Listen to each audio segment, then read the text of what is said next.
Today, we will see how in just few steps, we can create a blur text effect using Canva. For this, first add your text. Adjust its size and letter spacing. Now duplicate the text again.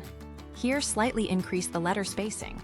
By doing so, our first and last letter will have a slightly thicker width. That will make the blur effect more visible. Now download this as PNG. Upload it and bring the image to next page. Here, remove its background and duplicate the image. Now select the bottom layer. Go to Edits and choose Blur. Here, increase the blur amount of the image. Then select the top layer. Here, go to Apps and search for Image Blender. In the app, choose Radial.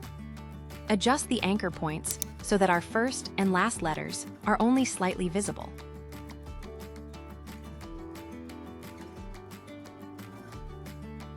Now overlap the two images perfectly to create a nice blur effect in our text.